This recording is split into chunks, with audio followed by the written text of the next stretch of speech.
Tao po! Sino ba yan? Ay, Ma'am Brianna, ikaw pala. Kamusta na? Okay lang ako. Teka, ba't nandito ka pa rin? Ma'am, hindi po kasi ako tinanggal ng bagong may-ari dito. Sa totoo lang, ni isa walang natanggal sa amin dito. Bakit? Sino bang nakabili nitong lumang bahay namin dati? Si Ma'am Saren Madriaga. Ano? Ano yan? Hi! Che! Tsaka!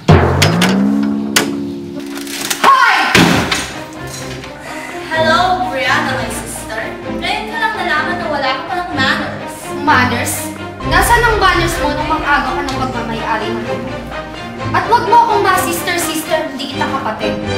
Well, hanggang ngayon pala, hindi ko pa nakatanggap bilang kapatid. Much has changed, Brianna. Baliktad na ang buhay natin ngayon. Look at you now.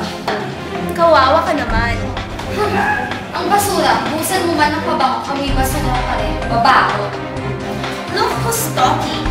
Ikaw na ang basura ngayon, Brianna. Ingit na ingit ako sa'yo noon. Simula nung pinagtabuyan yung kami dito ng nanay ko, pinangako ko sa sarili ko na lahat ng sayo ay mapapasakit. Inakit kang nagkabandera ang nanay mo ko pa, kaya pinalayas kayo ng kapag nalaman ng nangyari. Inakit ng nanay ko ang papa? Eh bakit sa amin sumama ang papa? Well, that's over. Pero hindi pa ako tapos sa pagganti sa iyo.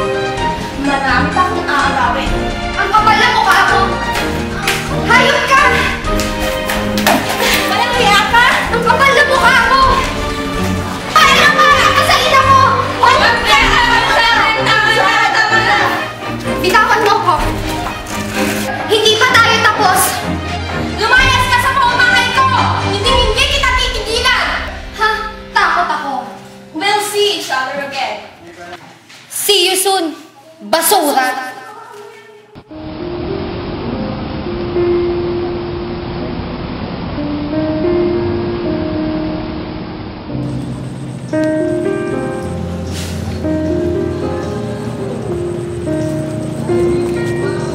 Guys, hindi na sad. Kasi, kung sad ka, sad na sad ako. Sa fountain? Saren Madriaga? Ang taray ng lola mo. Kung ako lang nandun, sinabunutan ko siya hanggang makalbo. Eh sino ba yun? Kakapilido mo pa. Half-sister ko. May half-sister ka? Hindi, wala. Nasa sa amin, di ba? Alam ko ba? Kaya ka nagtatanong. Pero, Brianna, come to think of it, paano napunta sa kanya lahat ng properties mo? True story ng Saren na yan. All I know is anak siya ng labandera namin dati. We grew up together pa nga sa mansyon eh. Magkalaro kami dati.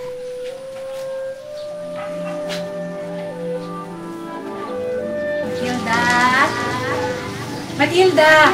Bakit po daw ni Eduardo? May kuha nga yung mga damit ni Hilario sa kwarto.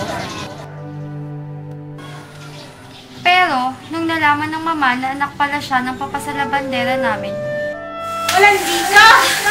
Tuwarin mo ko dun ni Eduardo. Pinagkatiwalaan kita! Get out of my house! Ayoko na makita pag bumukha niyong mag-ina. ayun, pinalaya silang mag-ina. That's all I can remember. Eh, nakagawa bang mama mo ng last will and testament na nagpapatunay na ipinangalan na nga sa'yo ang lahat? Yun nga yung pinagtataka ko eh. Our family attorney even visited us and told to me all those things. Eh, paano nangyaring ipinangalan ng papa mo sa babaeng yun? Eh, nakapangalan na nga ang lahat ng pag-umayari niya sa mama mo, di ba? Weird! Unless... Ano? This sounds ridiculous. Pero, you should talk to your attorney. I have this feeling na may alam siya tungkol sa mga bagay. See you later. Alam niyo, girls, simula nung nakilala ko si Seiji sa Japan, nabato-bala rin ako noon. Kumbaga yung bullseye, yung straight, yung alam niyo yun? Well, ipinangako sa sarili ko simula nagkita kami na siya ang magiging ama na magiging at siya ang magiging lolo na magiging apo ko. And I promise to myself, we will live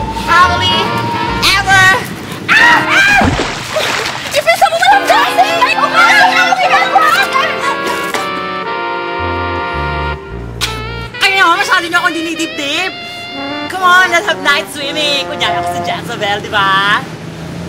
Ay, hindi pa lumako. Tara, let's go. Uy, huwag niyo naman akong iwan dito! Hoy! Di ba ako kumain, no? Sige, enjoy! Okay lang yan.